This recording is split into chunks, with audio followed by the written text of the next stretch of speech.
Amen. Well, what a great weekend it has been getting into the Word together, especially with the men singing God's praises here this morning. But I want to invite you to take your Bibles now as we continue, hopefully, with the rich weekend this has been, by opening up to Genesis and open up to Genesis chapter 30.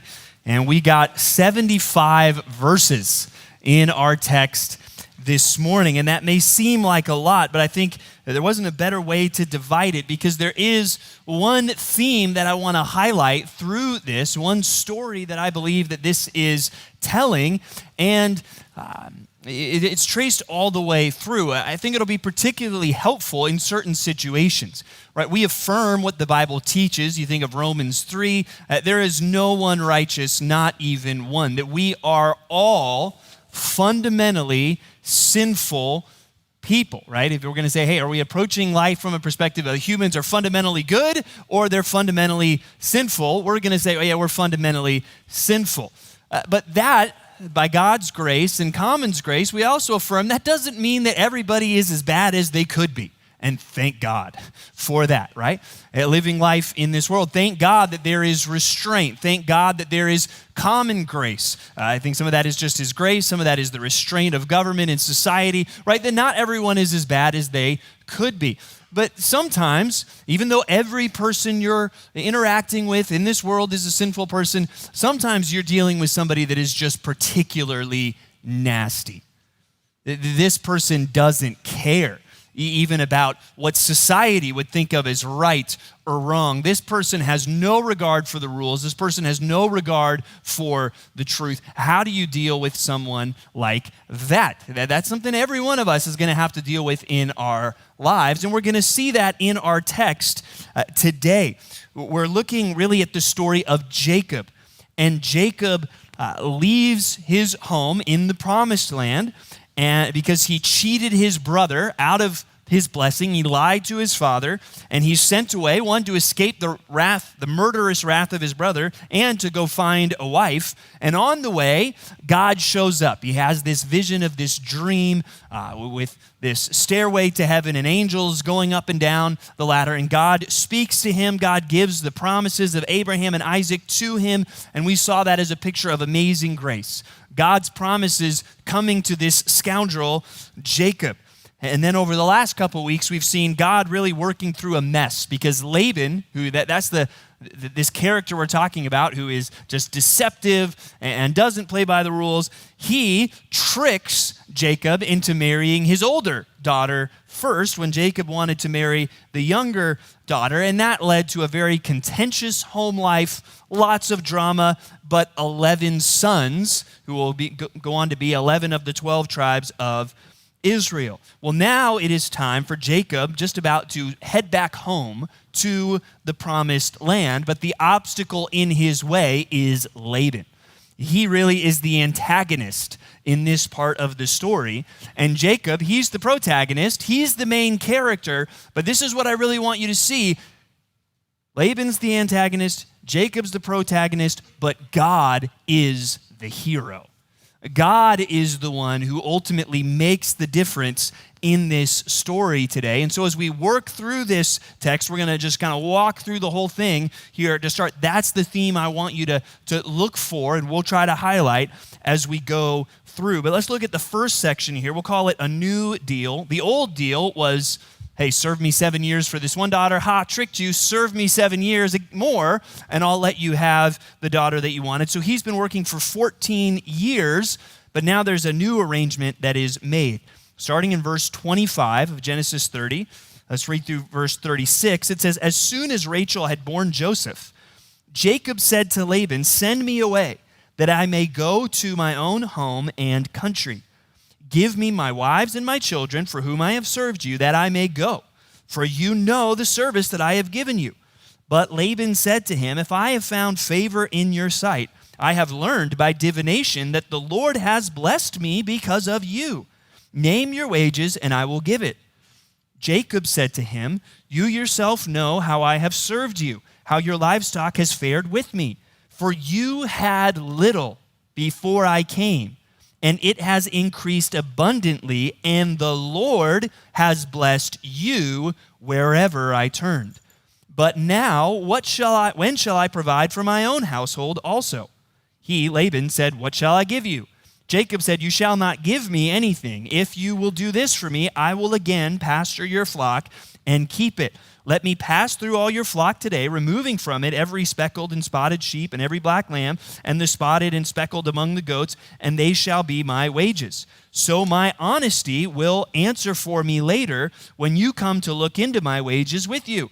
Everyone that is not speckled and spotted among the goats and black among the lambs, if found with me, shall be counted stolen. Laban said, good, let it be as you have said. But that day Laban removed the male goats that were striped and spotted, and all the female goats that were speckled and spotted, every one that had white on it, and every lamb that was black, and put them in the charge of his sons. And he set a distance of 3 days' journey between himself and Jacob pastured the rest of Laban's flock. So we see that theme, right? Laban says, hey, by divination, and that's going to fit, he is not a follower of the one true God. He is an idolater. But even Laban says, hey, the Lord has blessed me because of you. And we should see some fulfillment of the promises that God gave to Abraham, Isaac, and Jacob through that, because he's saying, hey, you're going to be a blessing. Through you, Abraham, Isaac, Jacob, everyone is going to be blessed. And Jacob also admits, yeah, I've been good for business because you had little before I got here, but now you have a lot. And Jacob makes the explicit connection. He is giving God the credit. The Lord has blessed you wherever I turn. So notice the prominent role that God plays there. But then they strike this new deal where Laban's saying, what shall I give you? And Jacob's saying, no, you're not going to give me anything. This is a working agreement. You're going to owe these things to me. But then they come to this agreement where, okay, you've got the sheep, which are normally white. You got the goats, which are normally black or darker. And so anyone that is abnormal in its color, whether it's, spotted or speckled or different, not the color they're supposed to be, those are the ones, and it seems that these are future ones yet to be born. As those are born, those are going to be mine. And perhaps Jacob is thinking, this guy is a cheat. This guy is a trickster. This will help make things clear, right? This will help it be absolutely clear. These ones are mine. These ones are yours. And so they come to this arrangement, but then immediately you see there in verse 35, but Laban that day, he takes all the ones already in his flock that are this way, and he puts them 3 days away, probably thinking, I've removed all those. How are you going to have babies that are these colors? I got you again, Jacob. It is probably how this is meant for us to read. I mean, Laban, this guy really is a snake. He is deceptive. He's working every angle he can possibly work to his own benefit. But it works out for Jacob. Look at the next section, which I called a blessed man. It says, then Jacob took fresh sticks of poplar and almond and plane trees and peeled white streaks in them, exposing the white of the sticks. He set the sticks that he had peeled in front of the flocks in the troughs, that is, the watering places where the flocks came to drink, and since they bred when they came to drink. The flocks bred in front of the sticks, and so the flocks brought forth striped, speckled, and spotted. And Jacob separated the lambs and set the faces of the flocks toward the striped and all the black in the flock of Laban. He put his own droves apart and did not put them with Laban's flock. Whenever the stronger of the flock were breeding, Jacob would lay the sticks in the troughs before the eyes of the flock that they might breed among the sticks. But for the feebler of the flock, he would not lay them there. So the feebler would be Laban's and the stronger Jacob's. Thus, the man increased greatly and had large flocks, female servants and male servants, and camels and donkeys. So in this next section, there's some interesting things that are honestly, with the gap of about 4,000 years, a little hard to decipher of what is going on here. And this is one of the reasons why we're doing a longer passage. A lot of people would stop at the end of verse 30, but then I think you start digging in almost too much to these details, where just a basic good Bible study thought for you guys to keep in mind is when you come across something that you're like, what is going on here? option one should just be, hey, keep reading. Because if you're scratching your head about something, if you just keep reading, the Bible, the explanation might just be right there for you to see. And I think if we keep reading here, we'll see. Because if we stop here, you might think, man, Jacob, he's a really sharp guy. Or wait, is this actually crafty now from Jacob? What's going on? If we keep reading, we're going to see, no, the answer is God was behind all of this. Because there's questions about what's going on with the sticks and how he peels them, and there's the white streaks. Was this just a superstitious practice that this would cause them to bring forth this way? Was this kind of where technology was at the time? We don't know all that what's going on. We do see at the very least, Jacob seems to know some of the concepts that we would think of with genetics, where, hey, I'm going to get the stronger to do this so that they bear stronger, and the weaker, not so much. But he's going through all this. But what the text makes crystal clear in verse 43 is business is booming for Jacob. Things are going well. He ends up flourishing. Even though Laban stacked the deck and crafted this deal against Jacob, Jacob is still flourishing. And why is he flourishing? Is it because Jacob is so smart?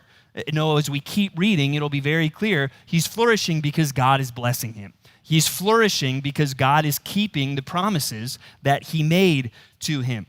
And we'll see a lot of that in this next section, the first 21 verses of chapter 31, where they make this planned exodus. Jacob and his wives come up with a plan to flee from Laban and to head back to Jacob's home in the promised land. Let's look at this one paragraph at a time. The first 3 verses. Now Jacob heard that the sons of Laban were saying, God has taken all that was our father's, and from what was our father's, he has gained all this wealth.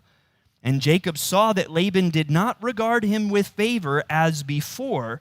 Then the Lord said to Jacob, return to the land of your fathers and to your kindred, and I will be with you. And so note a few things there. It mentions the sons of Laban. Earlier we were wondering, why do his daughters seem to be doing so much of the work? Does he not have sons? Well, apparently he does. But we see that Laban and apparently his sons, they're not very good at what they do. They're shepherds. That's the family business. They seem, frankly, to be pretty inept. And his sons are, whiners. They're not good at their job, and they complain all the time. And now they're complaining about Jacob. And Jacob sees, Laban doesn't regard me with favor as before, because Laban is a greedy guy. And before, Jacob doing well meant Laban was doing well. But now Jacob doing well means that Jacob is doing well. And so Laban doesn't like that anymore, because he is focused on himself. He is focused on what he can get. But then it's not just Jacob's idea to go back to the promised land.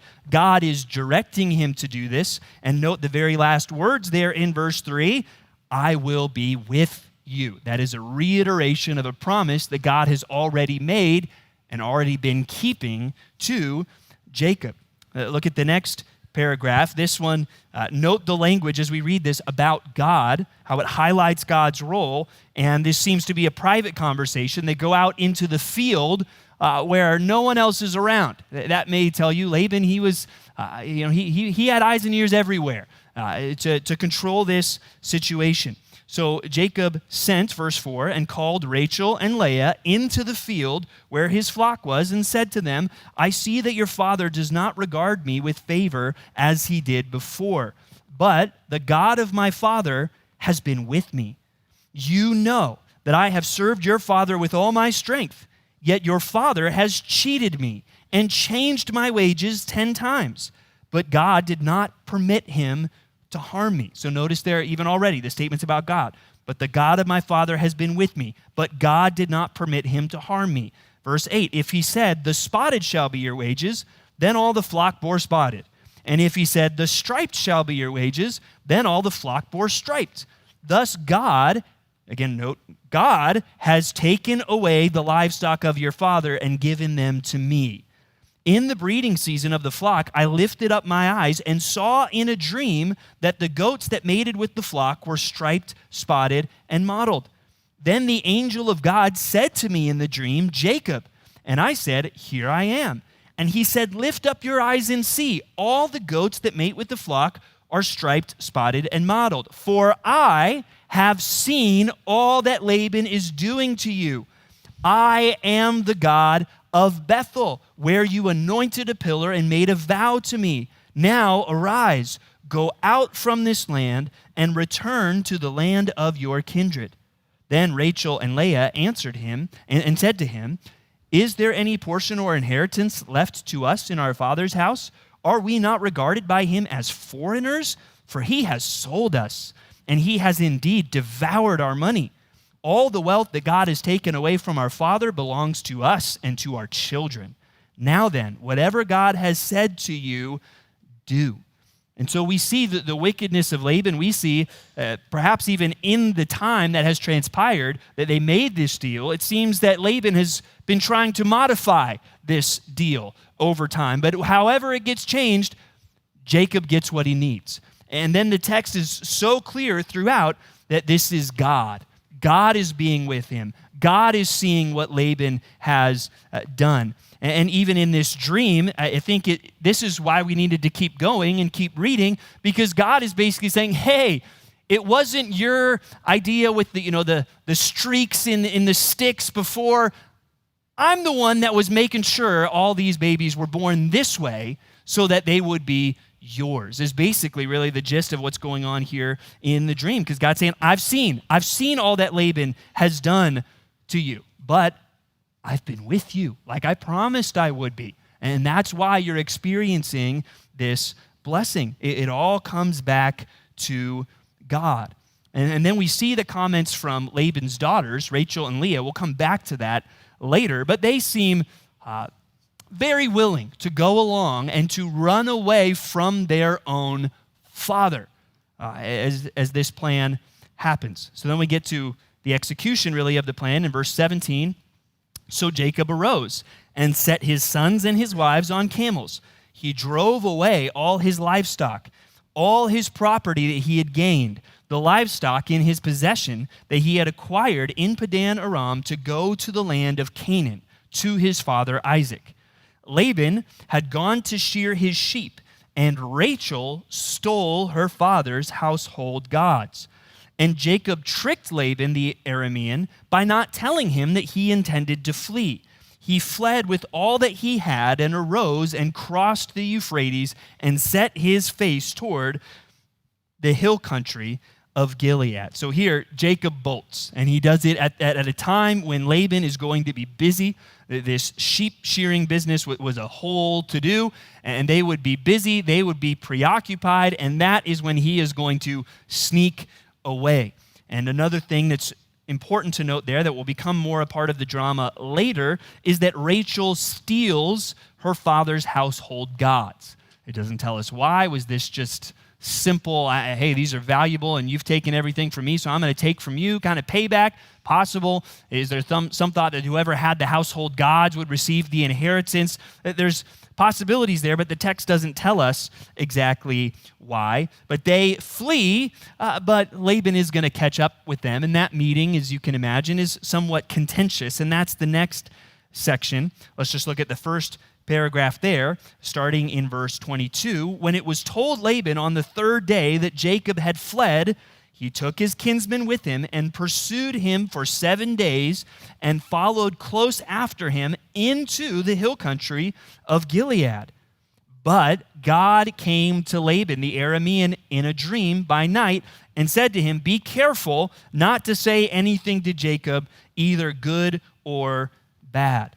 And so here, it takes a week for Laban, probably with a smaller group that could go at a quicker speed, to catch up. But if these locations, based on what the Bible is telling us, this was hundreds of miles away.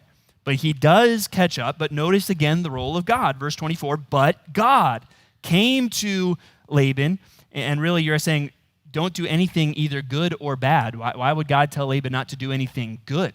Well, basically, this is just an idiom back in that time, basically saying, hey, don't mess with Jacob, right? That's the idea there. Don't do anything either good or bad. It's not saying, hey, don't do anything good to him. It's just an idiom saying, hey, don't mess. Don't mess with Jacob, basically, because you mess with Jacob, you mess with me. God is giving him a warning that apparently is effective.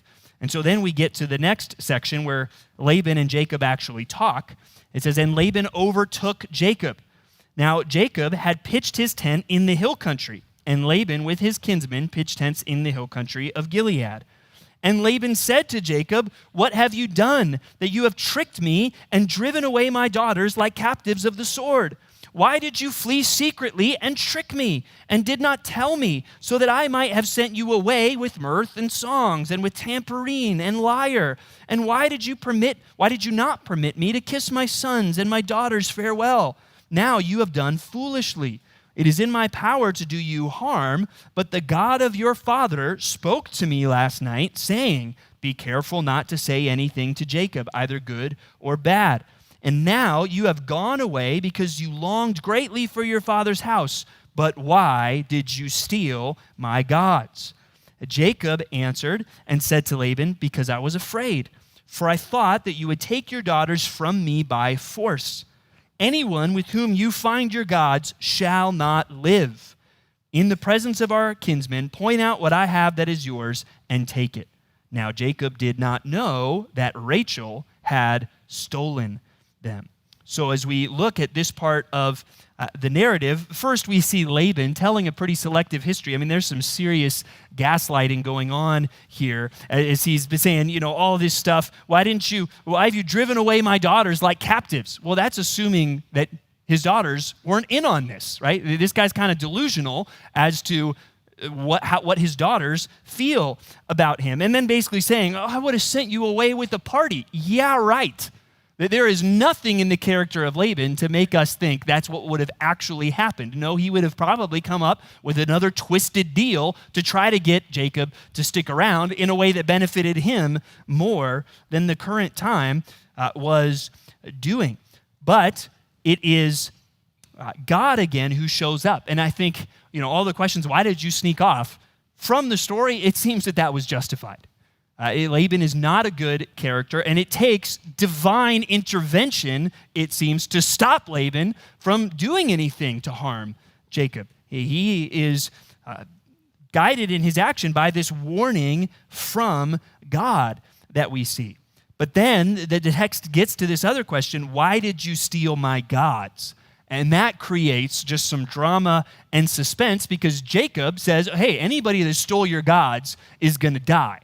And what he doesn't know is that his wife, Rachel, who just so happens to be his favorite wife, and favorite wife is just a phrase that creeps me out. There should only be one. That's God's design, right? But then it's like, and Jacob did not know that Rachel had stolen them. Dun, dun, dun. Like that's where the text cuts to a commercial break, right? To keep you watching through to the next part of the show, so to speak, because this creates a suspenseful situation that we see the result of starting in verse 33. So Laban went into Jacob's tent and into Leah's tent and into the tent of the two female servants, but he did not find them.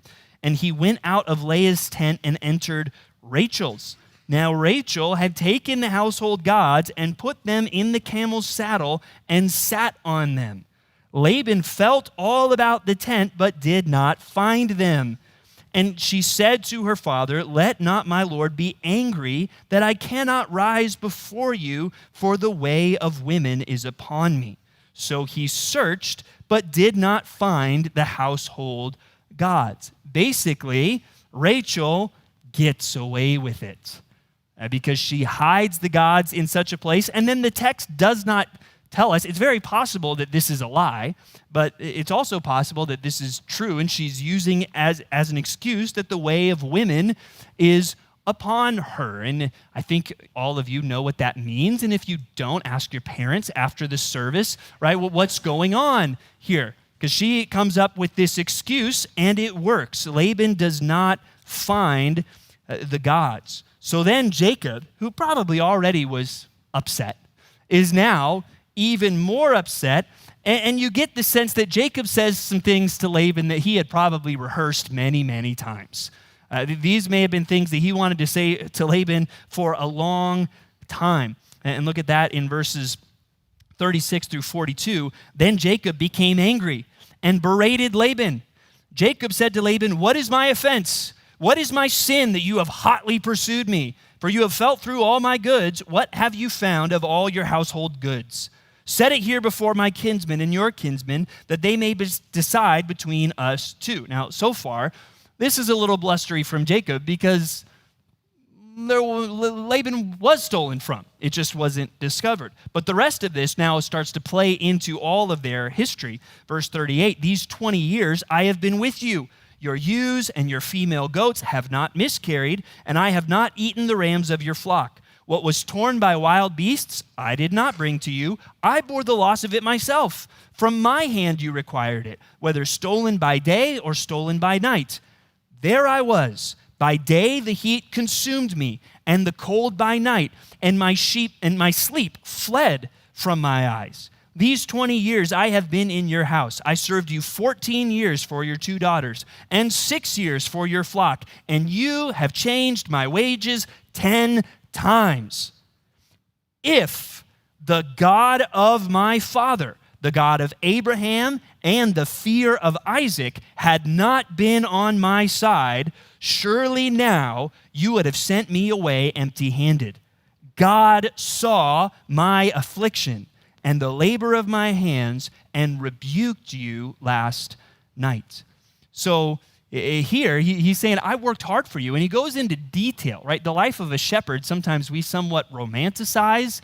When you really look at it in the Bible, it's a hard life. He's talking about sleepless nights and financial loss. David talks about fighting with lions and with bears, right? And wild animals. This was a dangerous, thankless, hard-working profession. But then you see the theme I've been trying to point out to you in this text. Verse 42, Jacob is very explicit. Hey, I would have been in bad shape if God hadn't been on my side. God saw my affliction. And really, he's now really seeing God made this promise to me at Bethel, and God has been keeping that promise. God has been with me. God saw what you were trying to do, and he vindicated me. And he refers to him as the God of Abraham, and I love this, and the fear of Isaac. Just even highlighting that principle. God, if we understand him rightly, he is a God to be feared. The fear of the Lord is the beginning of wisdom. But then we get to where they make a covenant as they say farewell, a covenant farewell in this last section, starting in verse 43.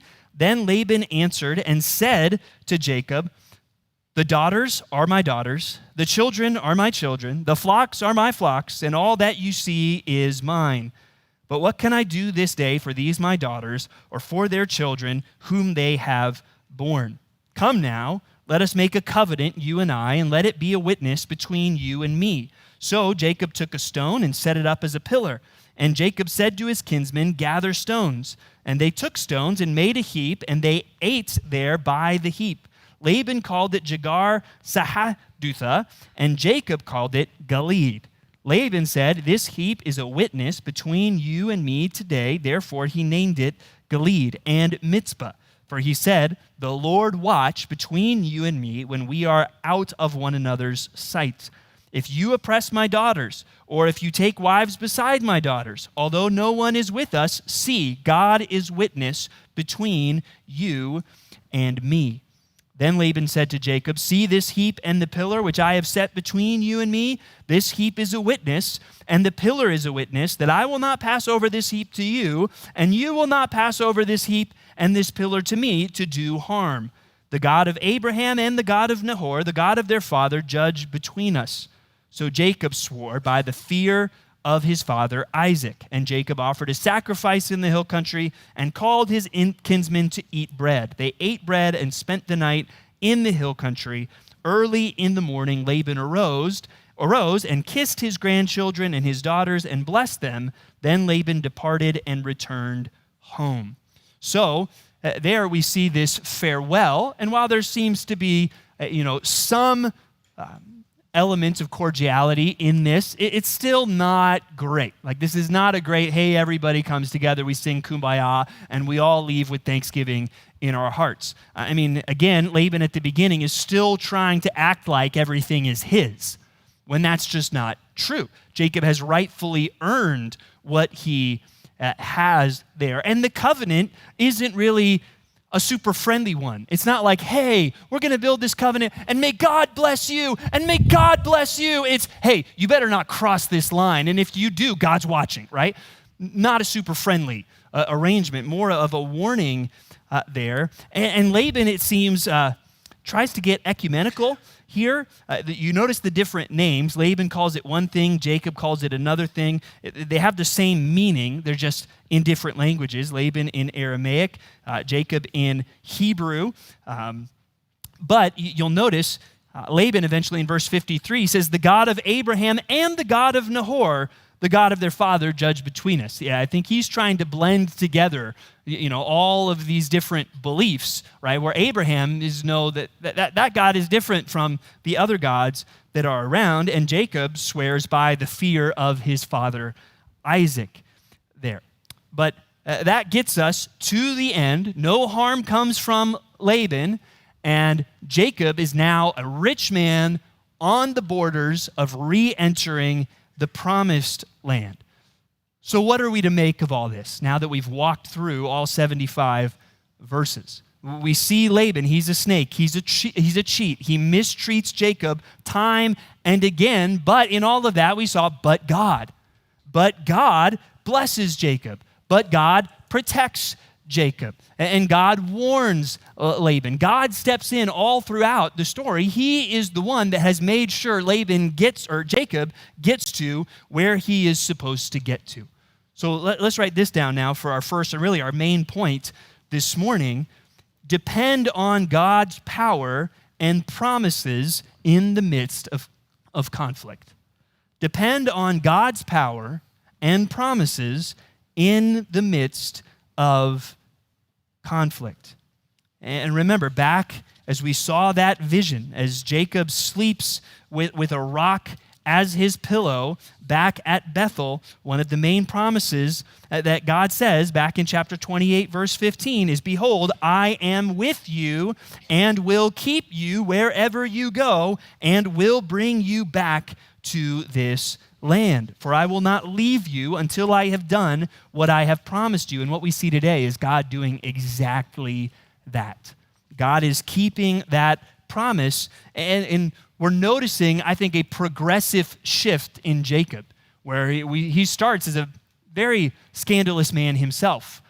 But I think we're starting to see him more and more realize that it is God who is doing all this, and he's acknowledging that himself. And so even as you find yourself in conflict, we've pointed this out as well, that promise, I am with you, there's a lot of that promise all throughout the scriptures, so much so that it is clear that if you are a Christian, if you have put your faith in God, that promise is true for you.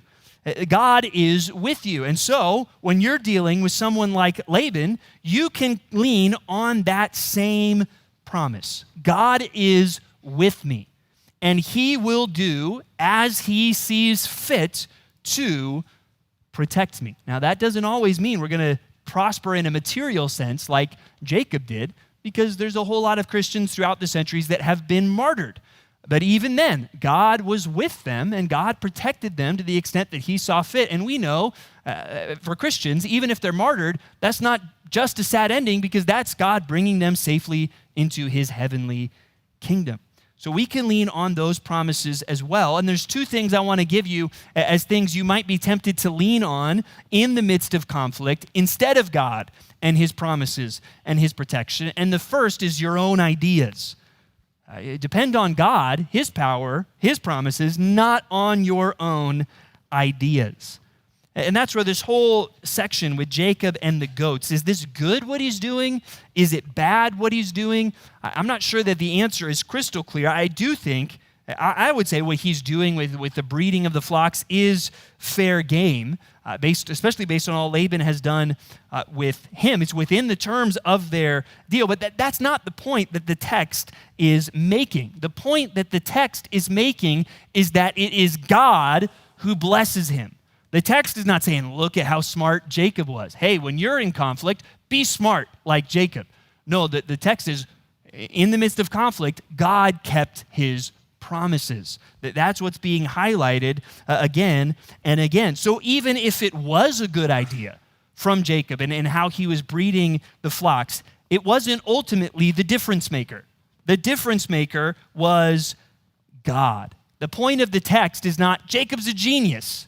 The point of the text is God keeps his promises.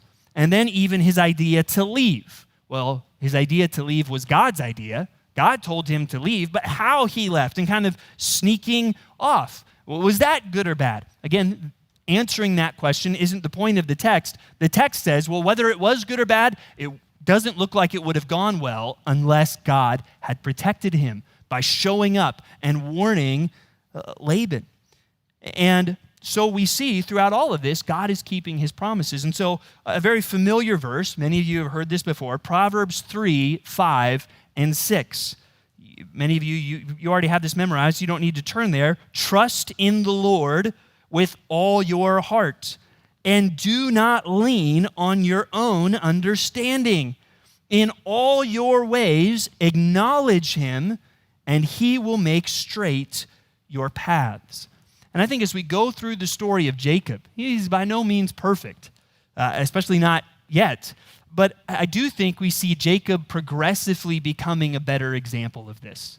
He's progressively showing us more and more that he is learning to trust God in the midst of his trials. And I think one of the times that you are going to be most tempted to lean on your own understanding is when you are in conflict. Because the Bible gives us all kinds of commands that just don't seem to make worldly sense, especially when it comes to the people that we don't like or the people that do wrong things to us. The Bible says things like, pray for or love your enemies and pray for those who persecute you. You're never going to get to that leaning on your own understanding. If you really want to love your enemies and pray for those who persecute you, you're going to have to trust in the Lord with all your heart. The Bible says things like, do not return evil for evil. Because God says, vengeance is mine, I will repay. Leaning on your own understanding will never get you to obey that. Worldly wisdom is going to say, yeah, get them back. Show them who's boss. Look out for number one. Or the Bible also says things like this, blessed are the meek. Blessed are the people who are not just fighting for themselves and fending off everyone to preserve what is theirs or to gain more. Blessed are the meek, for they actually will win in the end, for they will inherit the earth, Jesus says. How in the world will you obey biblical commands like that? Well, you need good theology. You need to trust in the Lord. And one thing that's not really in our text, but is in the rest of the Bible, you need to remember the gospel, the good news of Jesus Christ. If you're going to love your enemies, you need to remember that, hey, I was once an enemy of God. And while I was still in my sin, Christ died for me.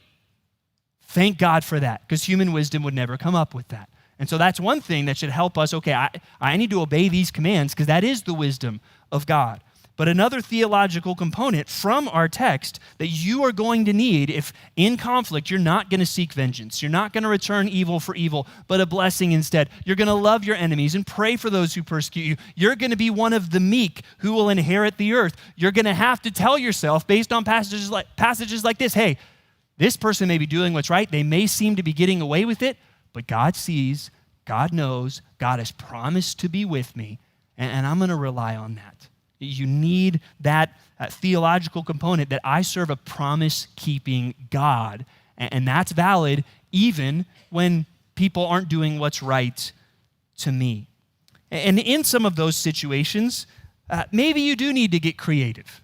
Maybe you do need to think, okay, how can I do something to try to resolve this conflict with this person or to make peace with this person? But I think this theological truth also takes unnecessary pressure off of that, because maybe sometimes that idea is going to work and help bring resolution. Other times it's not. And I think that helps us just say, do your best. Do your best according to the Word of God and according to His wisdom, and trust that the ultimate difference maker is God. And so think through your own life. Are there, as I'm talking about Laban, are there situations in your life where you're like, yeah, I have a coworker that's not named Laban, but he is Laban, right? Or a family member. There may be situations in your own life, and I want you to think through it through this lens and say, okay, I need to trust in the Lord with all my heart and not lean on my own understanding. What are the ways in this particular conflict I'm going to be tempted to lean on my own understanding? And what is God telling me to do instead? I need to lean into that. So depend on God and his power and his promises, not your own ideas. But the other thing that you need to avoid is your own idols. Don't lean on your own idols. Lean on God's promises and his protection. And this you really see with Laban in our story. He is an idolater. And I think you do need to see in the text a little bit of the battle of the gods going on right here, where you have the God of Jacob, who just so happens to be the one true God, against the gods of Laban, who, like every other god, is a false god. There's no reality behind this God. And in the text, Laban's gods are presented in a pretty pathetic fashion. I mean, for one thing, just the success of Laban, or of Jacob rather, backs up Laban or Jacob's God, right? Jacob's God is the reason for Jacob's blessing. Laban seems to be a pretty pathetic figure when it comes to actually being successful. Who's to blame for that? Well, it's not looking good for his gods in that. But the other is that scene where Rachel is sitting on the saddle in her impurity on top of the gods. I mean, you'll see this later in the law, right? When the woman was going through that way of women, she was unclean, and the things that she touched were unclean. So her sitting in this time on these idols, the original readers would have been like, oh, she's sitting on the idol. Like, this would have been bad news for the idols. This was like a desecration of the idols. And so when you put all that together, the text is not saying Jacob is strong and Laban is weak. It's saying Jacob's God is strong and Laban's gods are weak. I mean, so weak that they are totally ineffective because they're not real. And so there's two ways you need to think about this with idols. One is, as I'm emphasizing, your own idols, which I doubt any of you have household gods that I could go and steal today and hide in a saddlebag like these statues that Laban had. But I think a good working definition of an idol really is anything you desire or anything that you trust more than God. And if you think about that, well, maybe there are some things I could come and steal from your house today. Not that I'm going to be clear. That you would say, no, don't take that, because you desire that or you trust that more than God. And even one passage, James 4, highlights what's the reason that we fight with each other. Usually it's because there's something that you want that you're not getting. And usually what is that telling you about that thing that you want if you're willing to fight or covet or, as James even says, murder for it? That thing is an idol to you. And so sometimes conflict is going to expose, hey, there's something, this conflict is worse than it needs to be because it's being amplified by my idolatrous desire. And we need to watch out for that. But also, this helps us in thinking about the idols of others. Turn with me to Psalm 115.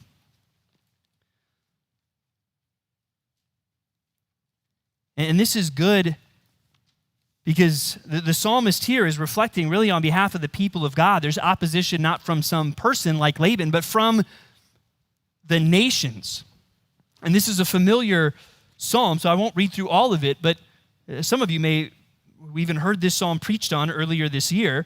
It begins, "Not to us, O Lord, not to us, but to your name give glory, for the sake of your steadfast love and your faithfulness. Why should the nations say, where is their God? Our God is in the heavens. He does all that he pleases." And then it goes on to describe idols. They have hands, but they don't do anything. The eyes can't see anything. Ears, they don't hear. And those who make them become like them. Idols of the world are useless And the people who put their trust in the things of the world will increasingly become useless. But as for God's people, verses 9 through 11, 3 times it says, trust in the Lord. He is their help and their shield. And then it goes on to emphasize, he will bless us. Verse 12, he will bless the house of Israel. He will bless the house of Aaron. He will bless those who fear the Lord, both the small and the great. And so that can help you in conflict when you are fearing the Lord, seeking to honor him, and you have someone, especially when the conflict is really over your faith and people are persecuting you for your faith, people are persecuting you for doing the right thing, you can rest assured, I have God's help and they don't. And so in the end, it's not going to go well for them, but it's going to go well for me. So I'm going to keep trusting God, keep obeying God, because my God is superior to their God. And that can be very helpful in a personal situation, right? If you're in a work situation where you're trying to do what is right, you're trying to honor Christ, and there are people who are opposing you because of that, that can be very encouraging. That can also be encouraging in broader situations when we look out at our world and it seems like, hey, there's evil people doing evil things, getting away with it. Even as we think through an election coming up or so many other situations in our world, it helps us saying, hey, our God is in the heavens. He does whatever he pleases. These people working to advance evil, they're going to increasingly become useless like their gods. And so even as we look out at the world, there's many times where Christians should be concerned. And Christians should act in the ways that they can, but we should never, ever, ever be afraid because our God is in the heavens. He does everything that he pleases, and he will bless those who fear him. He is on our side. Isn't that what Jacob says back in Genesis? If God had not been on my side, that's what we can say as Christians. And again, I can't say this enough. What's your goal in saying that, right? God is on my side to what end? And that's where we often try to twist that to our selfish ends. God is on my side for something that I want. Like, please, Dodgers fans, I really hope that's not what you're saying right now. Hey, if God had not been on our side in the bottom of the 10th inning. No, that's ridiculous, right? That's not what we apply these promises of God to. We should be applying them because your greatest desire should increasingly match up with God's greatest desire, for you to look like Jesus, for the gospel to advance, to seek first his kingdom and his righteousness. And the more we make God's goals our goals, the more we'll experience the sweetness of these promises. One kind of other point to highlight in our text, and we'll go through this quickly. Go back to Genesis now. Look at chapter 31, verses 14 through 16 again, and look at Laban's daughters. And just consider, I think Laban serves as a warning to us. And again, we'll do this quickly here since I did bite off a lot of Genesis today. But look at how Rachel and Leah answer Jacob when he's proposing running away from their father. They say, is there any portion or inheritance left to us in our father's house? Are we not regarded by him as foreigners? For he has sold us, and he has indeed devoured our money. All the wealth that God has taken away from our father belongs to us and to our children. Now then, whatever God has said to you, do. Remember how Laban has mistreated his daughters. Think about what must have happened for him to pull off the switcheroo of Leah for Rachel. I can't imagine that didn't honor either of his daughters. They feel like commodities that were bought and sold. And we see Laban's heart. He's trying to work the angle for himself. Hey, I got 2 daughters. That's more work from this single employee that's revolutionizing our whole business. This means more for me, and he clearly cares more about that than he does his daughters. Point number 2, don't prioritize possessions over people. Don't prioritize possessions over people. That is a great way to ruin your relationships and ultimately to ruin your life. And one thing that we just read recently, let me just highlight a couple verses, and you could go through the whole book of Proverbs and see this borne out. But just in Proverbs chapter 28, Verse 25, a greedy man stirs up strife, but the one who trusts in the Lord will be enriched. Is that not our text? Laban is a greedy man, and he is stirring up strife. But Jacob increasingly is learning to trust the Lord, and he is being enriched. Verse 22, a stingy man hastens after wealth and does not know that poverty will come upon him. And I think that happens in more ways than one. The stingy man, the greedy man, often misses the target of riches, and they lose so much more than money along the way. I mean, Laban lost his own daughters, and not just physically, because they were going to move back to the promised land anyways, but clearly he lost any respect that he had from them. He lost any relationship of meaning and value that he had with them. Be warned that you don't fall into that same trap. Verse 20, a faithful man will abound with blessings, but whoever hastens to be rich will not go unpunished. And even Laban's daughters are connecting the dots. Hey, Jacob, the fact that you have so much now and our father's not doing well, that's divine justice. He got what was coming to him, is basically what they say to him. And they can see that. And that's just backing up biblical wisdom. If you want to ruin your life and ruin your relationships, make it all about money. And what's the cure for that? The beginning of wisdom, what is it? The fear of the Lord. Fear the Lord. Pursue him. Try to seek him. Seek first his kingdom and his righteousness, and not the things of this world. Where your treasure is, there your heart will be also. No one can serve two masters. You cannot serve God and money. Conflict is inevitable in this life. You can help avoid some of it with your own attitude by not prioritizing possessions over people, but some of it's going to be unavoidable. And as you're going through that conflict, remember who God is. Remember what his promises are. Trust in him and lean not on your own understanding, and he will make your path straight. Let's pray together. Father in heaven, we thank you for this text, God, even though it was a longer text than normal.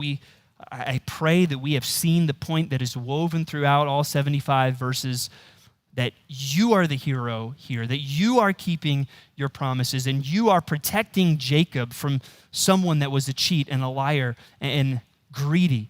God, I pray that you would give us that same confidence as we live life, and that would help us act the way, God, that you would want us to act, that we would obey your commands because we have the right theology. God, please help us. Lord, I want to pray especially for those that are in the middle of these situations today where this isn't a hypothetical, this is very real to them. God, those situations can be so difficult. I pray that this would encourage them with the truth of your word. And we pray all of this in Jesus' name. Amen.